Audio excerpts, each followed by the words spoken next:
Bismillahir Rahmanir Rahim, Surah Al-Baqarah, Chapter 2, and we will be covering verses 196 to 203. The program of Hajj under the system of Deen. And these are the references. I haven't quoted as such the page numbers of any excerpt taken from Volume 3, Meanings of the Quran, but I have used it as a reference in the explanation of some of the verses. This is our contact. Recap of verses 188 to 195, which we covered on 28th of June, that is the last Sunday. After outlining the boundaries of the program of Siyam, the Quran directs our attention towards another important aspect of the communal organization in society, i.e., do not set up a system in which people deal with each other fraudulently in the matter of their possessions and assets. So if there is something wrong going on in a society, we have to prevent it. In fact, we have to take precautions that it doesn't happen in the first place, and all citizens psychologically are educated and trained about good and bad. The court system should be based on a transparent conduct of affairs where injustice should not take place. Very important, as they say, that justice should be seen to be done. Next, after referring to the importance of time, we are admonished not to obey superstitious customs in society. These hinder the development of the self and retard human growth. They create unwarranted psychological fear. And this is a fact of life that psychologically, if we are residing some negative thoughts and beliefs within our subconscious, then these affect our consciousness as well. That is, our decision making is affected by that, whether we are aware of it or not. The Quran permits the Jamaat-e-Mu'mineen to fight in self-defense and in aid of those who are treated unjustly in the world. In the establishment of the system of Deen, a stage may arrive where Mu'mineen need to defend themselves actively due to opposition by those who stand up for the man-made system to defend its evils. Because the system of Deen ultimately should gain so much strength that it can defend itself, and not only defend itself, but should be in a position to defend others who are subjugated to any slavery and tyranny in the world. The Quran provides guidance on various aspects of this fighting. In fighting, Mu'mineen are told not to transgress the limits laid down by the law of Allah. Very important. No vengeance, no personal proclivities and likes and dislikes come into it. In fact, one can only become a mu'min when one becomes free from all these negative aspects of human psyche. It is also advised to earmark some months in which there is no fighting, so that peace is maintained in the land and in the world. Mu'mineen are advised to willingly make available all possible means to support the efforts for Deen. This is part of self-development. And over here, the important point is to recognize it as well.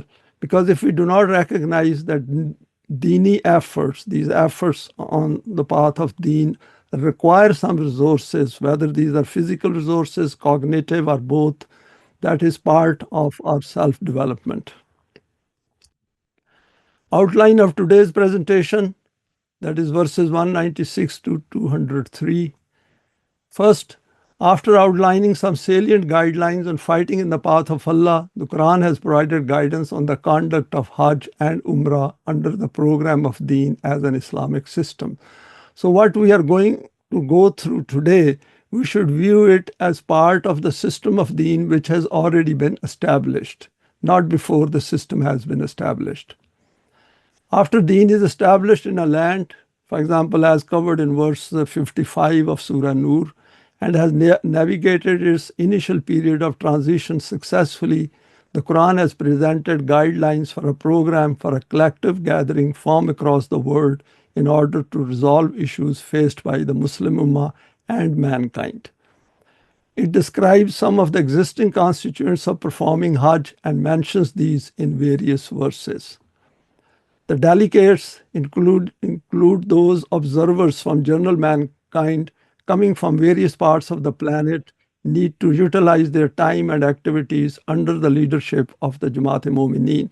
Because we should keep in mind that all these verses of Hajj are addressing Jamaat-e-Momineen, but these are covering all aspects with regard to mankind and its benefits. This needs to include mutual introduction, issues facing mankind in the era, and their optimum resolution under the guidance of the Quranic constitution. So it means all those gathering over there should be fully aware of all kinds of problems across the world. Planning for the future, very important, etc. Mankind will be apprised with the benefits of the system of Deen in all its aspects, and these will include both physical as well as psychological. Psychological because that is where human self is, that is where human thought process is. That means we should be dealing with the happiness and joys and inner strength of human beings as well. It's not just about meeting physical needs, because if we only meet the physical needs, then we are treating human beings as animals. Coming to agreements on short-term and long-term future plans through discussions among experts in various well-organized sessions, and then sending off all delegates in a spirit of brotherhood. That means we should have experts available in all fields. Experts, not only they are Momineen, but in various scientific and economic and social fields as well. Using this gathering to revisit the salient aspects of the Quranic value system. So that means the Quranic value system, or the system of Deen, undergoes continuous evaluation on a daily basis. That means all those human beings who are running the affairs of system of Deen must be fully cognizant of all aspects, negative and positive, of the system. We go to the first verse, today's session, 196, the outline of Hajj under the system of Deen. It is a fairly long verse, so I'll leave it and we can go through it in our own time. And the points which I've highlighted is وَأَتِمُّ الْحَجَّ وَالْأُمْرَةَ لِلَّهِ, that Hajj and Umrah which is for the sake of Allah. So that is the important aspect, that everything under Deen is for Allah, because Allah is the model of this system as explained in the Quran. And then the second aspect is وَاتَّقُوا اللَّهَ وَأَعْلَمُوا أَنَّ اللَّهَ شَدِيدُ الْعِقَابِ. And we know the term taqwa is used where Quran says that you should be aware of all pitfalls of life as you progress on this path, and also remember that you are accountable for everything you do. That means each choice which we make, we should be aware of its long-term as well as short-term consequences. You have seen how much effort is required for the establishment and strengthening of the system of justice and equality. For this, it is essential that there should be congregations among you periodically in which methods should be devised for the accomplishment of this supreme program through mutual consultations. It is these very same congregations which are termed as Hajj and Umrah. And this also means that there should be regular consultations even within the system at a decentralized form of government, so that people feel that they are participating in the whole program. The location for these congregations is the center of your system, i.e. is the Kaaba. And we know Kaaba Allah has called Baiti, that is, it is my house. But if it so happens that you are prevented from reaching there, then whatever you can do comfortably, dispatch it there as a gift, so that it can be of use to those people who have gathered there for this purpose. Until the time these gifts do not reach their destination, in order to maintain mutual harmony of hearts with those people, you should not get a haircut. Now, this point has come under a lot of discussion among other members, and this point requires further clarification, but at this stage, since the system of Deen is not there, we have left it as haircut, that is, whatever the literal translation of these words are. When these reach there, then keeping congruence with those people, you should get a haircut. But if someone among you is an invalid, or there is some malady with his head, in recompense he should keep fast or offer some recompense or do some other righteous deed which he makes obligatory on himself. Then, when you are in a state of peace and can participate in these congregations yourself, then whichever individual among you wishes to profit from both Hajj and Umrah, whatever offering he can manage, he should take it with him. If someone cannot find a gift, then during the time of Hajj, he should keep 3 fasts, and in return should keep 7 fasts, and in this way complete 10 fasts. So through this procedure of fasting, Quran is inculcating self-discipline within us, the self-control. This is for him whose household is not in the environments of the Kaaba. Continuing with the meanings of the verse, it's a long verse, so meanings are given on this slide as well. Remember, the real aim of these congregations is to obey the laws of Allah, and that is the bottom line. But some customs in these congregations are adopted as communal symbols. The aim from these is mutual harmony and to become of one color, which can only be manifested through tangible forms. Hence, keep your sight on the true aim, i.e., on obeying the divine laws. So that is the bottom line, that all the time we should be looking at the laws of Allah, whether these are being obeyed or not, and if these are being obeyed, then how precisely we are obeying them. If you do not do this and begin to consider merely the customs to be the real purpose, then its outcome will be severe destruction. Over here, what I've done is I've briefly taken some meanings regarding Hajj. The root is given over here. It means making an intention, aiming at. Some ulama of Lugat have said that it means to aim for some lofty thing or to repeatedly aim for something.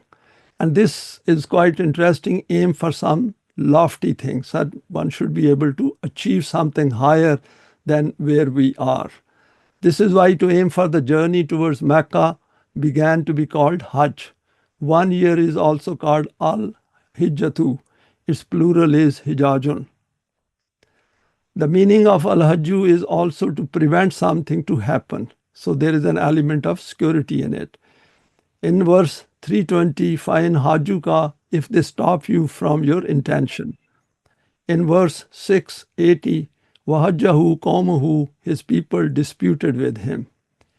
In another place, the Quranic rationales and commands are called Al-Hujjatul Balighatu. In this verse, this word has appeared for the Kaaba's Hajj. This is called Hijjul Baiti, that is the visit to the house of Allah, the one who performs Hajj, Al-Hajj. Islam is the name for the collective system of life. The legal center of this system is the Quran. The administrative center is Khilafat, or system of the government, and the collective physical center is the Kaaba. The gathering of the representatives, we can call them delegates of the Ummah and of course mankind in the Kaaba, is called Hajj. This is after Deen is in place in some land on the planet. And it's interesting, we have mentioned it before as well, that wherever Hajj is mentioned and Mu'mineen are addressed, it is in relation to whole of mankind, An-Nas. Now what I've done over here is that I have copied this picture from Google, present form of Hajj. So it starts from here, that is Tawaf-e-Qudum and Sa'i of Hajj before 7th. So people do some kind of Umrah, and then they go to a place called Mina, and from there they go to Arafat, which is mentioned in subsequent slides. And then over there in Arafat, they listen to Khutbah of Hajj, that is some address from somebody higher up. And then they leave for Muzdalifah. And from there, then they come back to, I believe, to Mina, as per Brother Asif Jalil.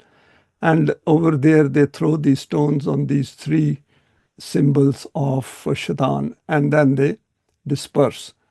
But if there are any more details required, then we will ask Brother Asif Jalil to explain it, because he is aware of it.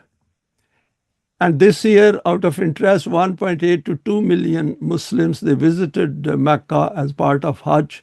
Each spent about $10,000, in fact more as well. I've just taken an average figure, and this comes to $18 to $20 billion. And of course, plus they also spend more. plus all the effort, which is the physical side of it, because doing Hajj during June is quite tough, and no change in the condition of the Muslim Ummah. And that is just a point I made, that before they went over there and then they came back, the Muslim Ummah remains the same. There is no improvement. Some pictures to make it realistic. And this picture I came across in Google, and it was quite interesting. If you remember, taqwa is mentioned in this verse, and this travel agent is calling itself Taqwa Tours. This continues despite genocide in Gaza, Iran war, yatim and miskeen in the world. So all this is happening as we go through this session.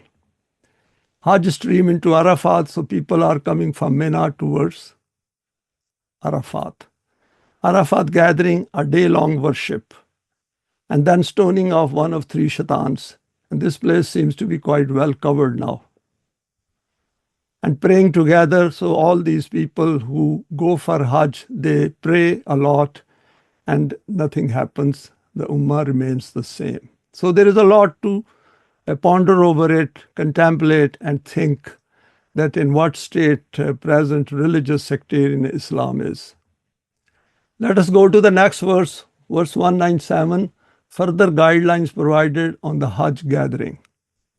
Al-Hajju ashhurun malumatun famin farada fihinna al-hajja fala rafasa fala fasuka wal-ijdala fil hajj wa ma tafalu min khairin ya'lamhullahu wa tazawwadu fa inna khayra zadit taqwa wattaquni ya ulul albab.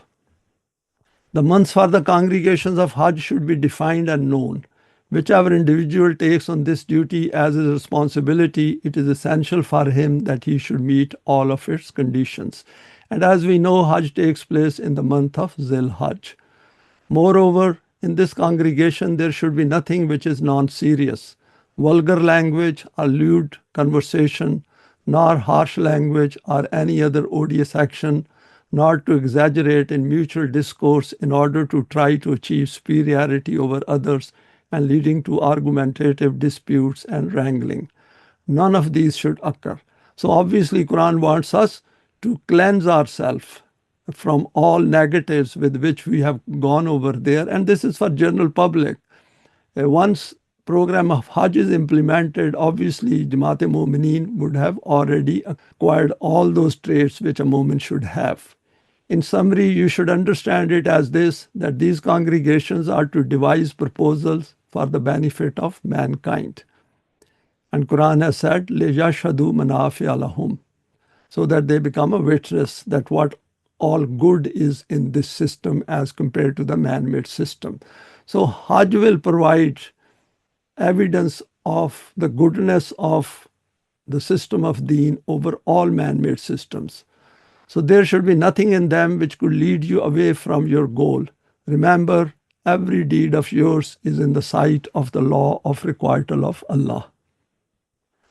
It is also a must that for this journey you should possess the wherewithal for this journey. The benefit of this will be that you will remain secure from the humiliation of begging over there. Furthermore, only those should partake in these gatherings who are able to think using their intellect and vision that how can the laws of Allah be obeyed. And that is very important because the word wattaqun has appeared over here, and we know wattaqun is a superlative degree of being mu'min. And what are the ways in which to implement them practically?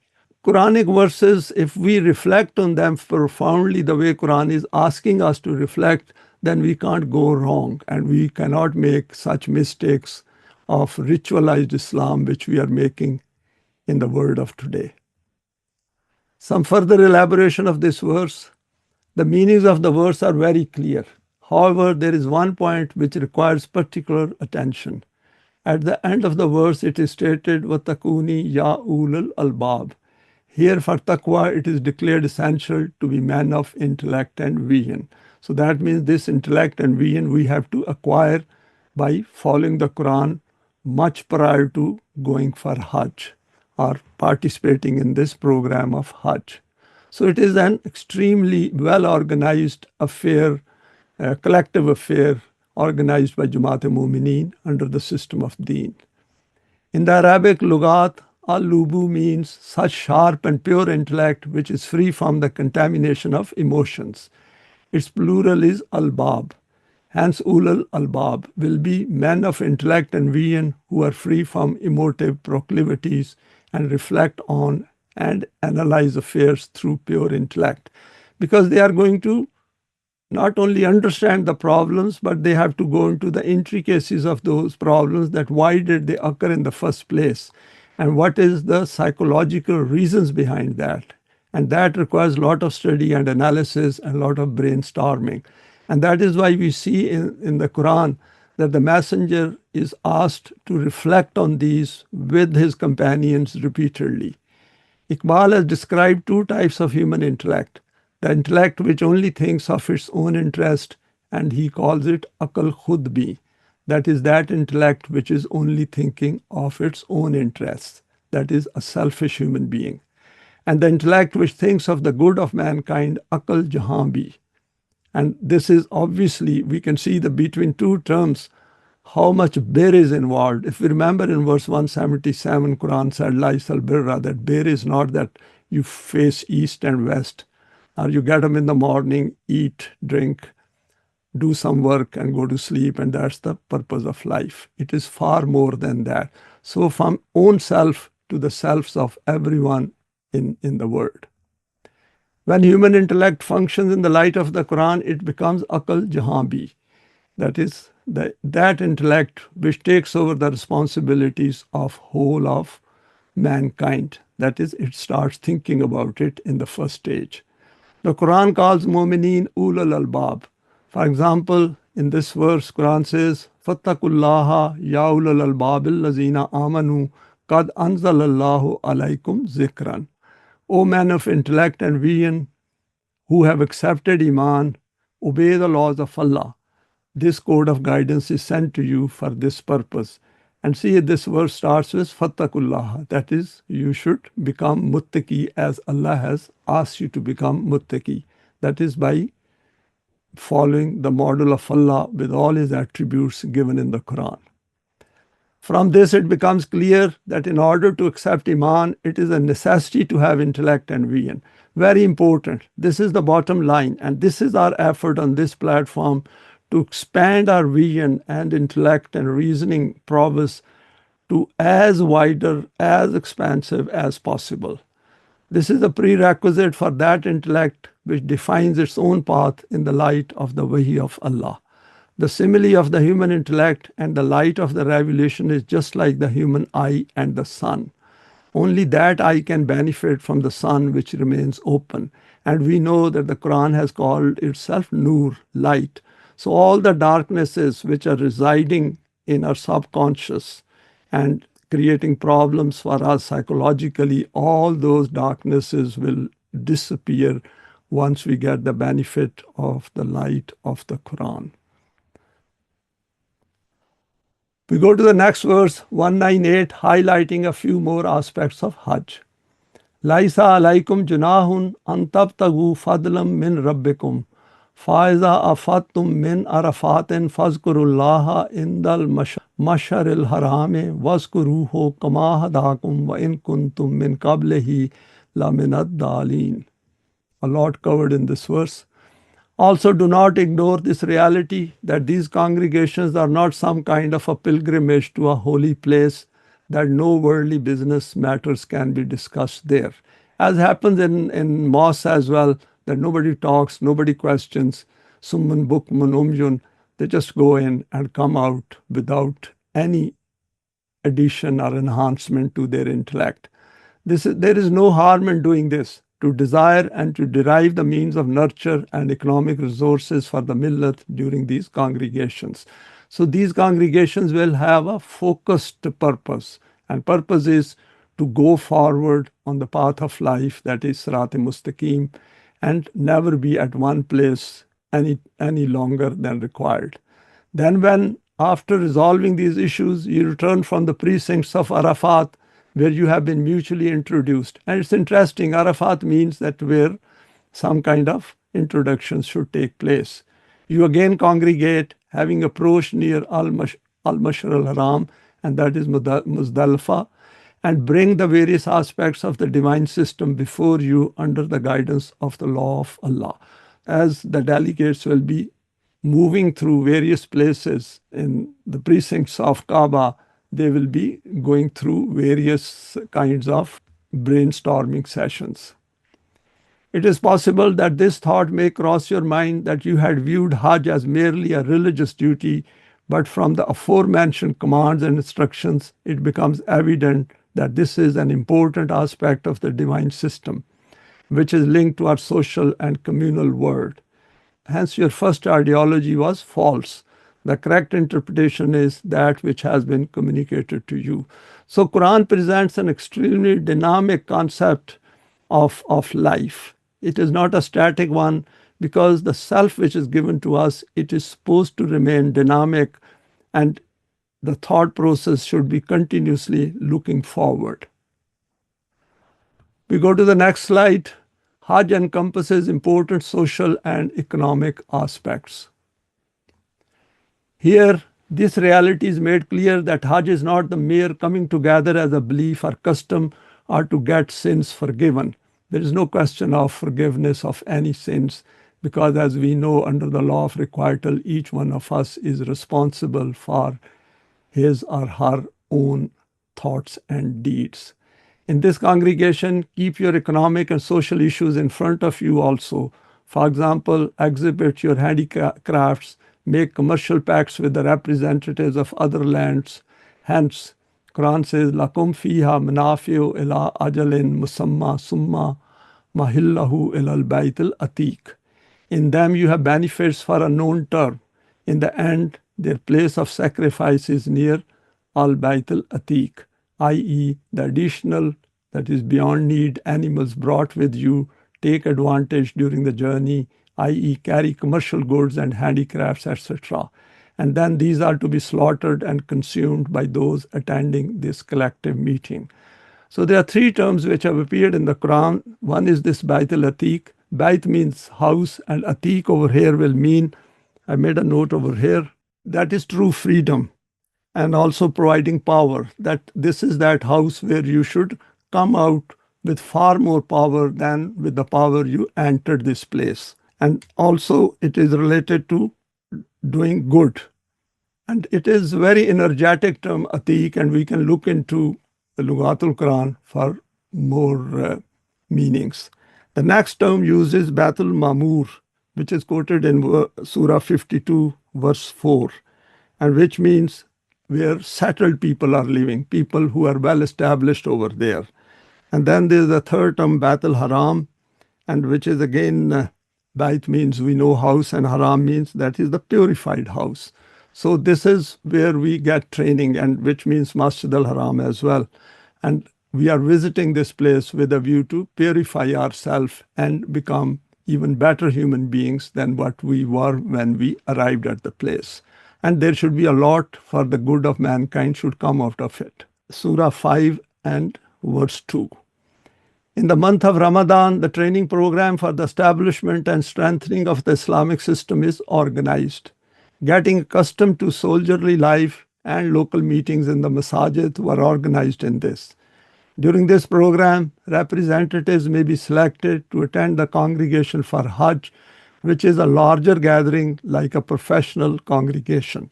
After initial plenary sessions, the real session of the conference is held in the arena of Arafat. Here, mutual introduction of various representatives takes place, and in this connection, it is called the arena of Arafat. Now, all these points which are expounded over here might look strange because people who are coming from sectarian Islam's point of view of Hajj, they will find it a bit difficult initially to comprehend it.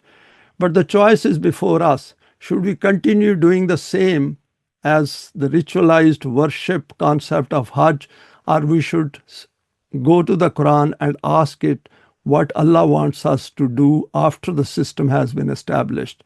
As I said previously as well, that the verses which are addressing Mu'mineen, these are those verses which are related to the system of Deen which has already been established in some land on the planet Earth. We go to the next slide, expanding a few points of interest under this verse. Arafat is the location where the keynote address is made by the nominated official on the condition of the Ummah and what is being planned for the future. And then Quran says, Rabbana atina fid dunya hasnatam wa fil akhirati hasnatam wa qina azaban nar. That you go for that kind of a desire that we want to get the best in this world.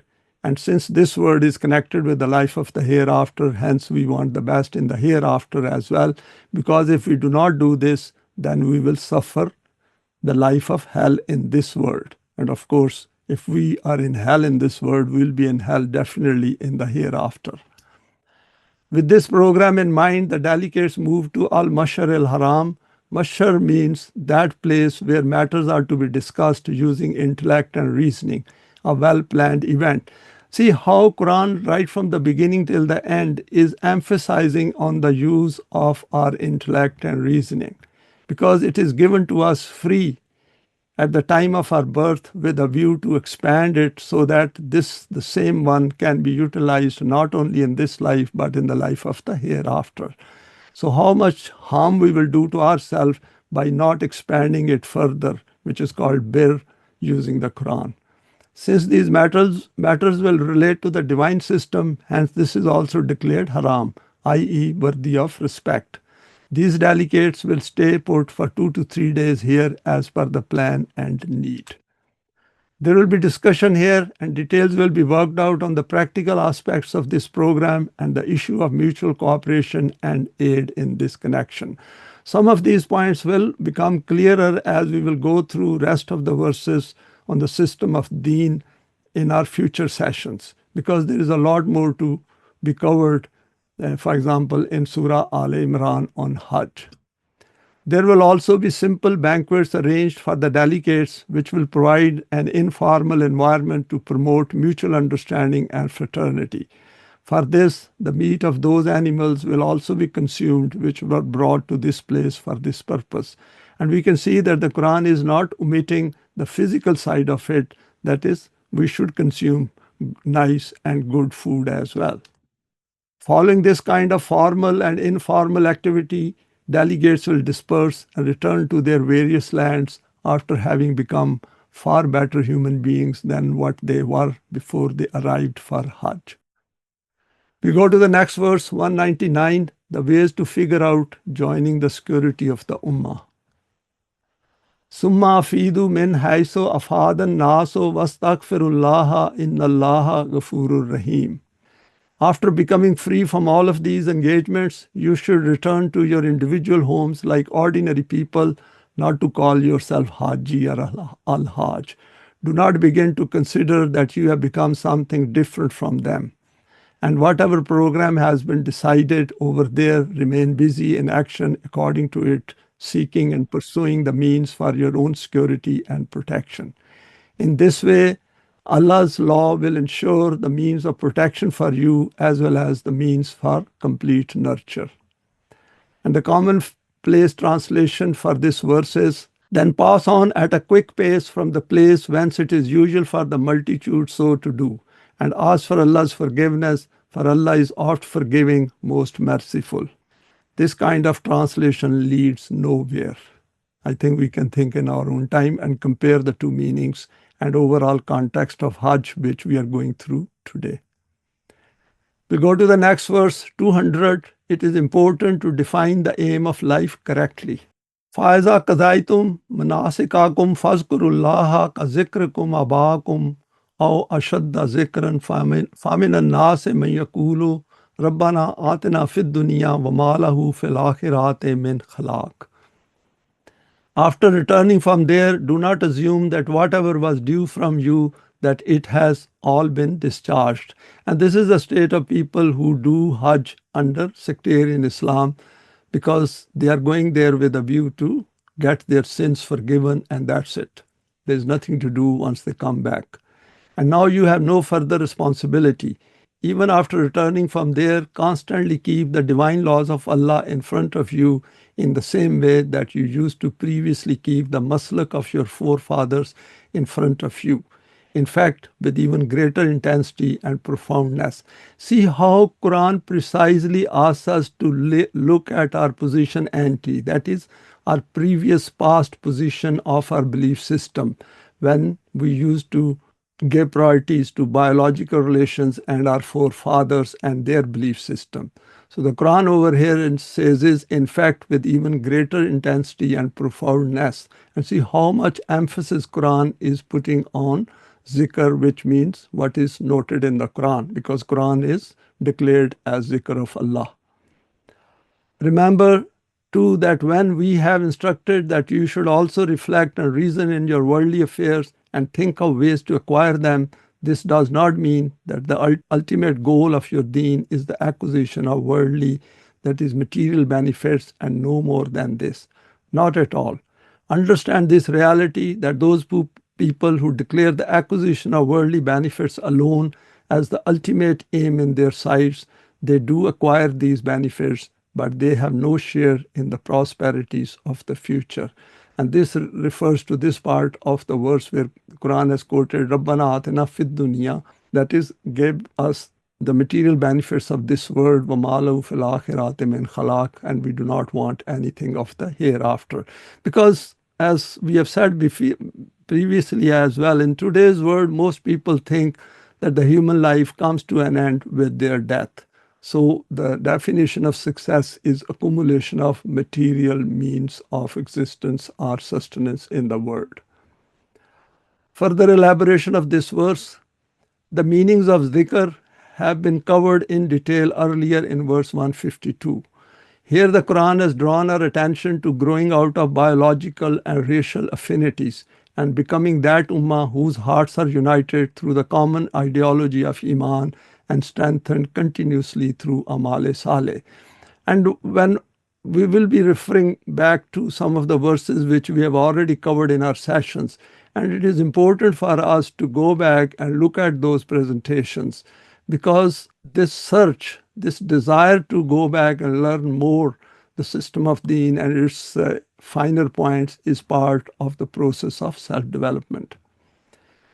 By coming together to make the law of Allah supreme in the world, and we had covered this وَلَا تُكَبِّرُ اللَّهَ under verse 185, under fasting, that is Siyam. In order to reap its benefits of human loftiness and eminence, Allah reminds us in this verse about our previous cognitive state of obeying the paths of ancestors and invites us to grow out of these tribal, racial, nationalistic, religious, that is madhbi affinities. A big challenge to erase these from our conscious and subconscious minds. And these things do come back to our mind, and these keep remind us, because these things are residing in our memory. But gradually we are able to overcome all these past negative aspects of our life once we have come to the Quran. And as we tread on this path called Sirat al-Mustaqim, all these things fade away. Then the Quran draws our attention to the batil aim of living life thinking it will end with physical death. Conferences, meetings, congregations, celebrations also take place under the man-made system. For example, under secular domain. And we can see, for example, in America, 250 years of their anniversary is being celebrated on 4th of July. Systems. But these are based on narrow worldly benefits. This outlook is depicted by stating, Rabbana atina fid dunya wa ma lahu fil akhirati min khalaq. There is nothing about human self-development in such an outlook on life. Some beliefs not supported by the Quran. I reluctantly added this slide. I thought in relation to sectarian beliefs and of course general beliefs even under secular domain, that we should have a look on some of those salient ones. There are a lot more which can be added to this list, but I have just put down to illustrate some important aspect of it. Belief of preordained fate or kismet. This is quite prevalent under religious Islam as well as under Hindu religion. Supplications can influence events. The question of supplications only arises if the system is unjust. If there is a tyranny and enslavement and human problems at rampant, then people will be making more supplications. Belief in different kinds of intercessions, also believing in a degree of accountability. For example, people also mention the law of mukafat. And it's quite interesting, under the domain of sectarian Islam, people do mention Qanun-e-Mukafat or law of requital as well. At the same time, they also believe in Kismat. Because of these contradictions, their self can never ever develop. They can, in fact, with those kind of beliefs residing at the same time in the subconscious, we remain confused all our life. It gives rise to dissonances. Belief in miracles or supernatural events, all kinds of superstitions, and these things are part of all religions. Belief in the truth of some dreams as well. Sins can be forgiven by certain recitations, tasbih, supplications, meditations, by performing Hajj, etc.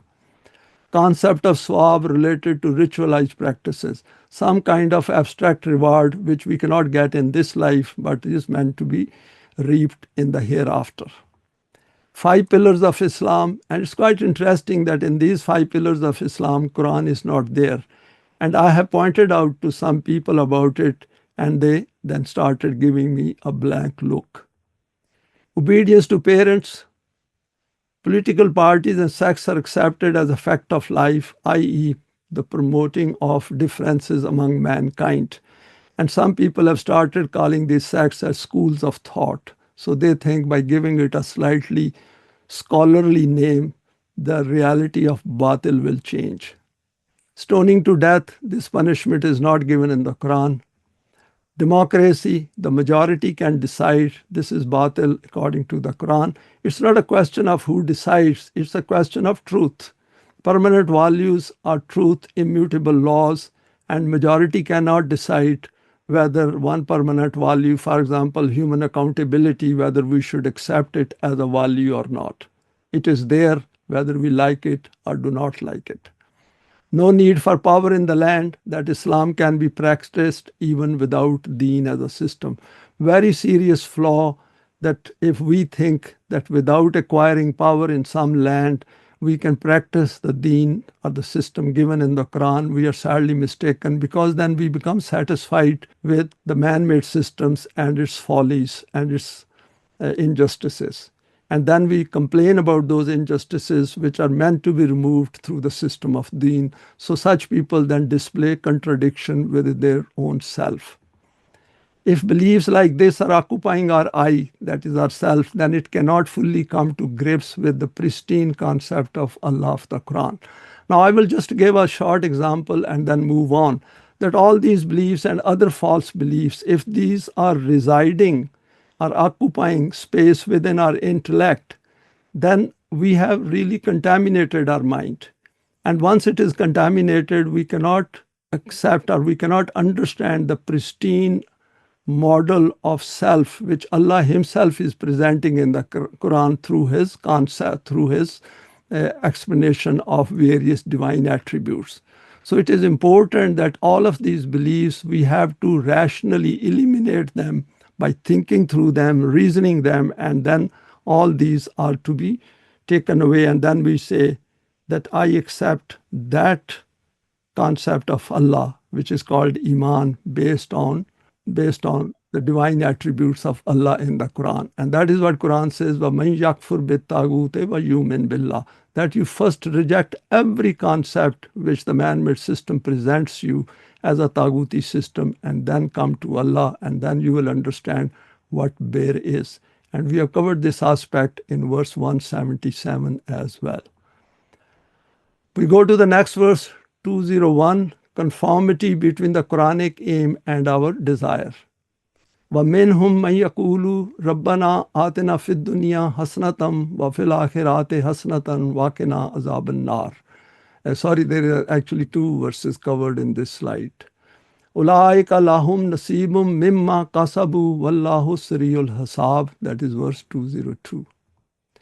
Contrary to this, the other category of people are those whose desire and longing is that they should obtain the prosperities of worldly life and also the prosperities of the life of the hereafter. and that they should remain secure from every kind of destruction. Very important, because this is a world in which our desires work. If we don't have a desire, we are not going to do anything on this world, because desires are the one through which we make choices. And Quran is saying over here that your desire should be to get the best in this life as well as in the hereafter. And as a result of following this path of Allah, you save yourself from all the fires which man-made systems create in the world. There are the very people who receive a share in the prosperities of both this world and the life of the hereafter as per their conduct. See how Quran is placing whole responsibility, whole aspect of fulfilling our desires within our own hands and making it reachable through the Quran. The law of requital of Allah does not waste the deed of anyone. It keeps establishing the outcome of every deed concurrently. Because the moment we do a deed, its effect starts. And if it is something very big deed whose results are going to be in the hereafter, then these will appear in the hereafter as well. Though the time for the manifestation of deeds is separate, so no deed can escape the view of the grip of the law of requital of Allah. And how reassuring it is that whatever good we are doing today, even for example, attending this session and educating and learning through this, and then going back and doing a lot of good in our life, deliberately thinking that we want to get power in the land, sometimes in the future, all these contribute to our self-development. Last verse of today's session, 203, keeping the aim and purpose of the gathering for Hajj in front. وَاذْكُرُوا اللَّهَ فِي أَيَّامٍ مَعْدُودَاتٍ فَمَنْ تَعَجَّلَ فِي يَوْمَيْنِ فَلَا إِثْمَ عَلَيْهِ وَمَنْ تَأَخَّرَ فَلَا إِثْمَ عَلَيْهِ لِمَنِ اتَّقَى وَاتَّقُوا اللَّهَ وَاعْلَمُوا أَنَّكُمْ إِلَيْهِ تُحْشَرُونَ. And see again, وَاتَّقُوا اللَّهَ has appeared over here. These congregations which are being described and whose purpose is to bring the divine laws before you should be for a defined period of time. If someone needs to return earlier, then he can leave after 2 days.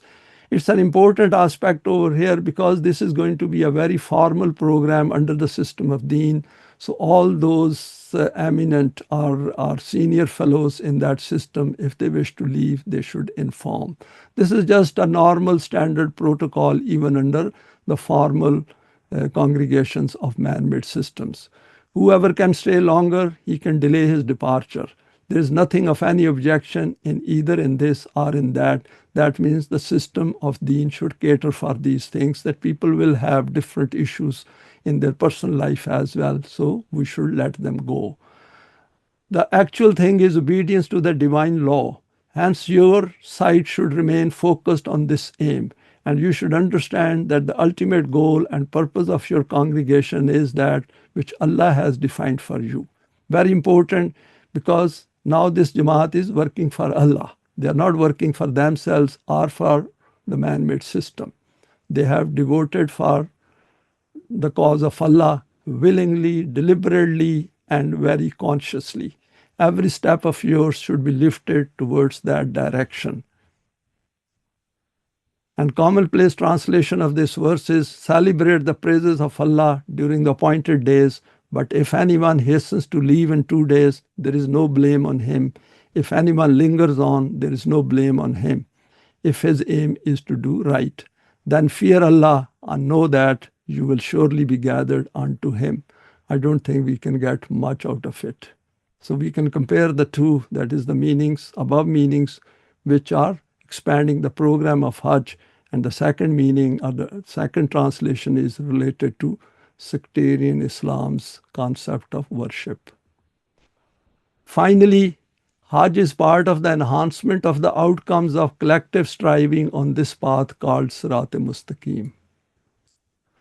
According to all sectarian versions of Islam, Hajj is considered to be an essential duty, one of the pillars of every Muslim who can afford to perform it. It is very much an individual matter. There is no self-development aspect related to a collective striving in it, as is noted in the Quran. In fact, there is no question of self-development or improvement or to become a better human being. It is all about getting past sins and crimes forgiven by Allah, who says that I watch every aspect of your life, and somehow whatever wrong you have been doing deliberately in your past life, now you are forgiven so that you can go back and start doing it again and then come back again to do more of this, get more of this forgiveness. It's just mocking the whole thing. We have seen through some of these verses that the significance is connected to the system of Deen. Once this has been established in some land, it should lead to some tangible outcomes according to the Quran. Quran says, لِيَشْهَدُوا مَنَافِعَ لَهُمْ, to witness with their eyes that which this ummah is doing for mankind. It is obvious that the present form of Hajj will undergo a major overhaul in terms of its planning, organization, and conduct to achieve the benefits linked to this collective effort under the system of Deen. So under this program, system of Deen, where Mu'mineen have got power as a result of their efforts prior to getting that power, and this system of Deen will become an evidence of their success on this path, and then holding this Hajj, coming together of mankind to think of the good of mankind by these Mu'mineen, will become another sign of success. However, to reach a higher goal, there will be a few intermediate phases during the transition period from the man-made system to the Islamic system. For the present, we should concentrate our physical and cognitive efforts towards the education, training, and self-development aspects of Deen, which we are doing on this platform. The bottom line defined by the Quran, which is to be ingrained in our conscious and subconscious minds, should be, and over here I've quoted this verse from Surah At-Tawbah, and it's very illuminating. Ajaltum sikiyat al-hajja wa imarat al-masjid al-harami kaman amana billahi wal yawmil akhiri wa jahada fi sabilillahi la yastuna indallahi wallahu la yahdil qawm az-zalimin. And I have highlighted wallahu la yahdil qawm az-zalimin. Do you make the giving of drink to Al-Hajj or the maintenance of Masjid al-Haram equal to those who accept Iman and the hereafter? And we know Iman in Allah and the hereafter comes under bir. And strive in the path of Allah, very important.